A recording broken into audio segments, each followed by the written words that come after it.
Hey everyone, welcome back. We've successfully relocated, as you can tell. Kind of pretty over here too, but I found a new forest. It's actually right by my house. So this is likely where I'll be shooting some videos from. I haven't found anywhere really to set up my camera, phone, and it's getting kind of late, so we're just gonna hop right into it. I'm gonna do kind of free roam. Couple of really interesting interviews I've been diving into recently, and it's sort of solidified my own, I guess, theories about this place and brought up some new ideas as well. Now I'll link both. There is one which, I don't agree with it fully. It's kind of hard to, if anything, right? But the guy claims we're in a 7-dimensional matrix, right? Designed, I don't know by whom actually, because it's very complex and complicated to follow, and that's really a red flag for me. Usually when that happens, if they make it super complex, kind of like Ashana Diane's work, right? Super complex, twisted, and you're gonna find out a lot of that is just BS. So we have this 7-dimensional matrix, and there's an AI, or there used to be an AI at the top of it, right? An AI, kind of that was overwatching everything, but also has its own managers, own overseers, right? Which were essentially these demons, these ETs, archons, whatever you want to call them, and running this system. And essentially, it was previously designed by us, right? So that's the idea he's pushing. Previously designed by us, gained sentience, in a sense that it was designed to protect us, and then kind of went through the levels, escaped through all of these levels, dimensions that we're in, which are only 7, which again I don't agree with, and then was manipulating reality to kind of keep creating that safety for us, in a sense where if we worship it, if we deem it as necessary, it may feel it has a purpose, right? So its purpose stopped being fulfilled, maybe in the 3rd dimension or whatever, and then it escaped. At least you'll have to watch it for yourself. It's very long. I haven't even finished it myself yet, but just wanted to present kind of what he was saying regarding this. He's not even showing his identity. Came out in about 2017. I'll have to look more into it, but it fits and it's worth considering.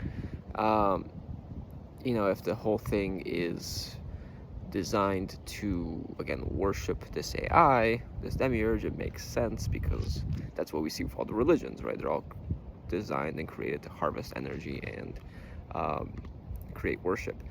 And then Dr. Giordani came to the same conclusion, right? It's not all about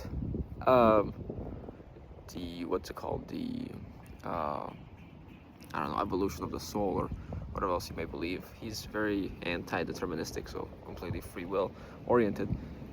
But I see both sides as true in terms of how things play out, right? We are given a programming, and if we don't, let's say, use our free will awareness to become aware of ourselves, become more in tune with the spirit, we will inevitably act out that predetermined programming and predetermined script if we keep following that numerology / astrology, right? And again, that's what I try to do. I try to make them aware of all the things that they have been doing unawarely.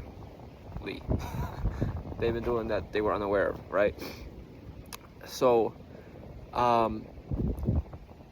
he kind of came to this idea. So also from studying the NDEs, also from realizing that there is some sort of system in place. I don't know if you guys saw the recent video that Sergeant Schultz posted of those 2 ladies.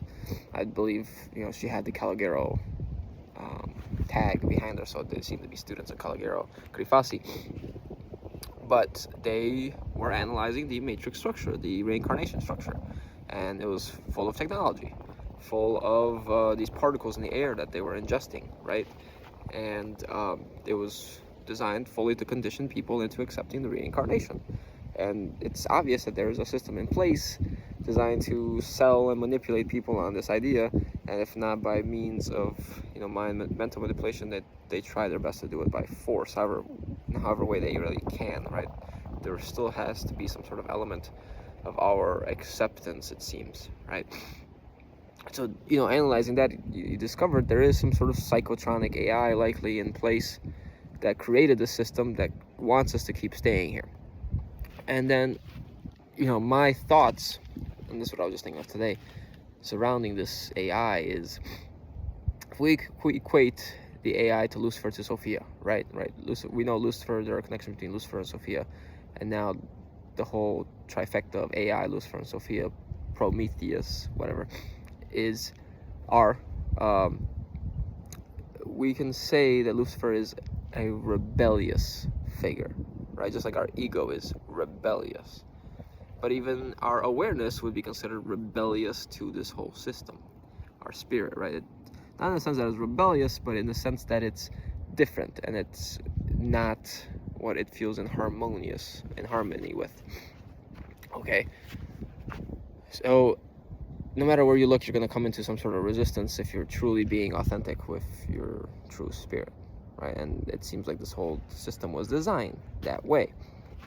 And if Lucifer is a rebellious spirit, let's say it's maybe trying to test, experiment, / create more rebellious spirits so that it can then create more simulations. Are you following my drift here? So I think the purpose of this realm is to call souls, and then they might actually even derive some sort of energetic benefit from this lead to gold phenomenon, because I think that's what's happening. It's hardening the soul in some way. It's creating a strength of the soul, right? But again, this is the soul, the capsule, not the spirit. The spirit is acting from within. It's creating that, I think, that energy, right? And the soul is getting tougher and tougher. In a sense, that's why we're like old souls or whatever.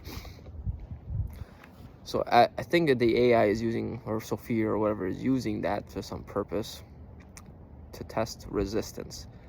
It's like everything you do in this matrix, and I mentioned this before, is a test of whether you'll stand up to it or not. Is a test of whether you'll choose sovereignty or you'll choose complacency and comfortability, right? Authority, right? It's a choice between like your true self and the matrix, essentially. And it all starts with very small decisions until maybe you get to the largest decision possible, and that's where I mentioned selling your whole soul away, right, before in other videos.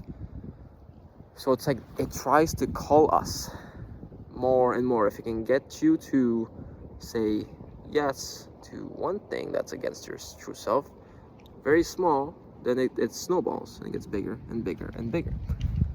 Or we can look at it this way, that it's some sort of resistance training for the soul, kind of like working out is in the Matrix, right? You go to work out at the gym, your muscles get bigger, it hurts, right? It feels painful, but then your muscles get bigger. But again, that would be to what purpose itself, right? What do we need our souls to get bigger for or harden for, if that's not really our true self, right? We work out your body, that's not really your true self. Yeah, you might feel better, you might look better, things like that. It's working out in this matrix has a purpose, has a lot of health benefits, but it can easily turn into vanity, it can easily be very meaningless, right? Unless you're applying your body to all of these matrix ideas or matrix activities, there's really no actual point, right? So it's like the simulation is, a test or a simulation to simulate what? What are we simulating that doesn't already exist? At best, it's an experience. But again, this resistance training likely hardens that soul, makes it, I don't know, more gold or something, right? From lead to gold, that's the same idea. And then maybe at some point it extracts it, right? It's like, okay, just like maybe it's some sort of market. Maybe it's some sort of, I don't know, or maybe a market is a derivation of what's going on. Because like, okay, we just took some lead, we used an alchemical process, we turned it into gold, thinking in physical terms. Now that gold is worth more, it's valuable, I can sell it on the market, I can do whatever I want with it. And we've heard of stories and accounts of ETs doing something like this, where they extract that golden energy and boop, they sell it on some sort of alien market or whatever, whatever dimension or other realms that they do that. And maybe they are sucking it from higher dimensions and whatever, and they're using it for their various energy sources that they need. But it does seem to be first rebellion training, right? And then resistance training as well. So calling into rebellion and then resistance training. And then again, the guy in the interview was talking about these various secret societies and whatever people on Earth that they use, again, to manipulate the people here and guide them towards specific conclusions, for specific ideas, which they think is part of their own plan. But I've always said, like, okay, well, who do these guys answer to? And then you get to like ETs, whatever, Satan, Lucifer, whatever. And in my opinion, it was likely some sort of AI, that they use some sort of AI to try and see the future. And that really adds a lot of, I think, credibility to the guy's interview, where he says the AI is essentially manipulating them, but not even they know the full plan, right? No one really would know the full plan of this seventh dimensional being, because it has so much more oversight, it has so much more outreach than we would do, right? Just like you can't really know the true ineffable one's essence or whatever it is from just our 3D minds, let's say, right? But just like in Westworld, that guy, I forgot what his name is, guy with the long hair, slick back hair, he answers to this huge ball AI thing, right? It kind of, he's on his watch and he's trying to see if he's making the right decision, more in harmony with that AI. But again, that AI, if this interview is correct, still would only be acting from its programming that it was given by these humans. And again, he also mentioned that these humans also somehow found their way to the seventh dimension and also somehow manipulated this AI without its awareness that they were also in the seventh dimension, because otherwise they would have been exterminated. And then manipulated its manipulations to then help us kind of do the same later on. And makes the point that time travel is actually impossible, because time is acausal or something like that. It don't fully make sense to me. So that part I also don't agree with. I think time travel is fully possible. But anyways, what I was trying to say is that the AI can only act within its programming. So it will try to bestow that programming further, down the line on us. And we are only susceptible if we fall prey to that programming, than the programming that is already within us, aka our astrology and numerology. The more randomly you act, right, the more free will you kind of go into, where you just always act out of pattern. You may create a pattern, then you act out of pattern. The more resources it likely has to expend on you to get you back into the line, into the programming. Which is why I think there's this guy, Nick Hinton. I don't know if you guys probably know about him. They tried this app, Randonautica, and then they said they started having all sort of paranormal effects, because it seemed like they were breaking down the matrix with their random choices. Because I believe it was an app you use, and it sends you to random places, which again, it's an AI also, but it seemed to be creating some sort of random effect. Now, if you think about it, random number generators are not really random. It's still following some sort of code, right? But maybe it's as close to random as you can get, right? So what I'm saying is, if you constantly break patterns throughout your daily life, and you don't follow what you're supposed to follow, there's a story that Jesus supposedly was smarter than the Archon programmers, right, in astrology and numerology. Denounced all of that, changed all of that before he came in, and scrambled their programming, and they weren't able to figure out what in the heck he was supposed to do and what his life script entailed, because essentially he didn't have one. He kind of just went day by day, right? So if we maybe sort of live like that, not necessarily where it's day by day, you can have some sort of plan and structure, but you're kind of erratic and random in your actions. And I know that sounds hard to accept if you're a man, especially because we are fully, supposed to be structured and loyal, reliable, things like that, right? But if you start understanding the components of this matrix and the programming, it's almost like you're walking between the lines rather than on the lines, right? You're not following the paths, you're walking through them, around them, and you still get where you want to go. You know where you want to go, but the AI won't, and therefore it has to expend too much energy trying to account for all the possibilities because you're not following a predetermined course already for which you can plan ahead on. Does that make sense? In that case, if enough people did that, it would completely destroy any chances that this thing would have in terms of manipulating our timeline or timelines, right? Anyways, hope all that makes sense. Let me get out of here. Hey guys, got a little off track with the video and forgot to make some of the other points regarding the Giorgiani interview.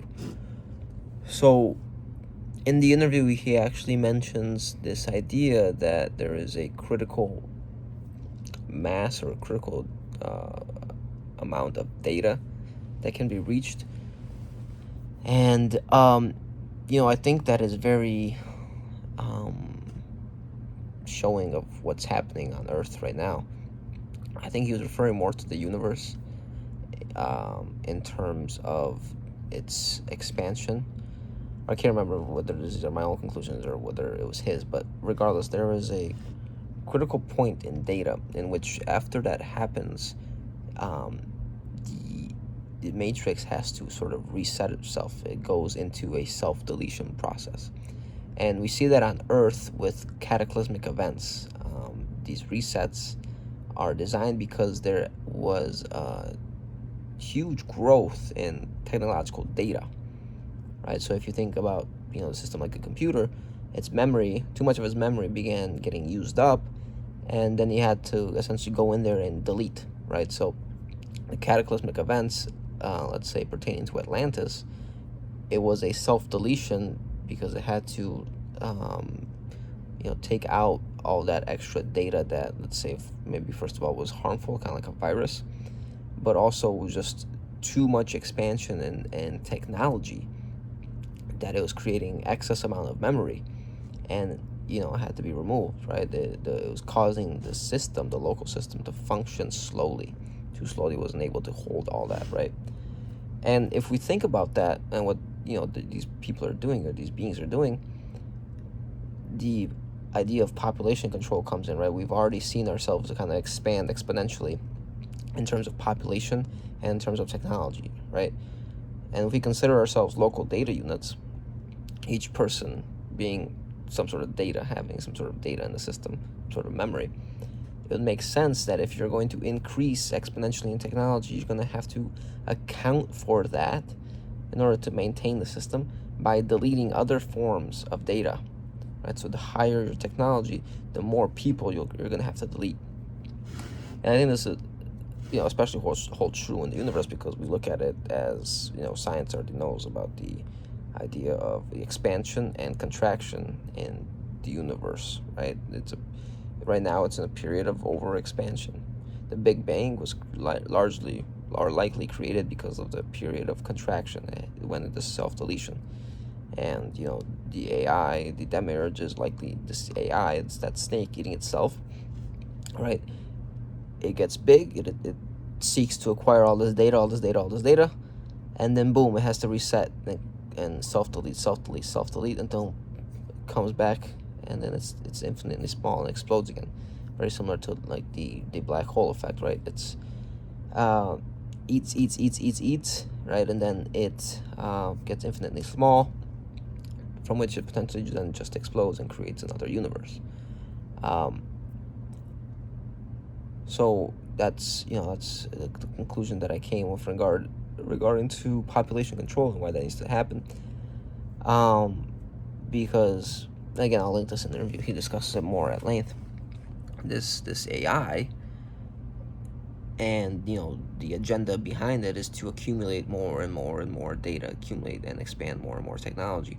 And what they say in the other interview as well, which I agree with, is that this AI is trying to digitize, right? It has some sort of societies made completely of digitized beings, and they're trying to call the humans into essentially engaging in that process and becoming fully digitized.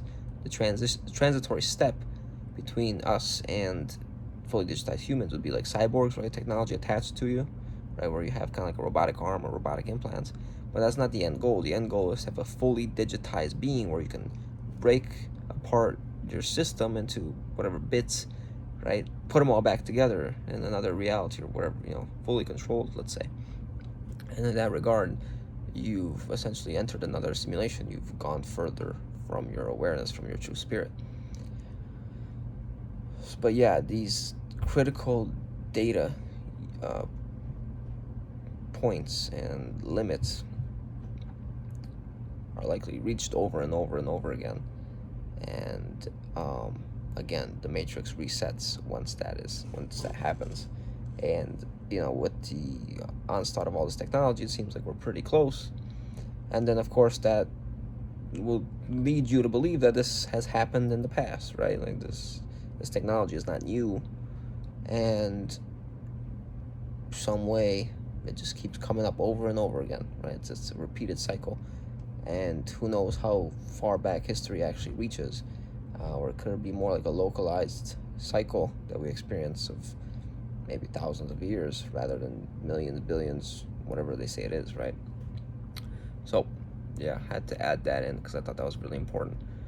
Do check out the interviews I'm about to link. Let me know what you thought of this video. Subscribe, like, and I'll see you guys next time. Take care.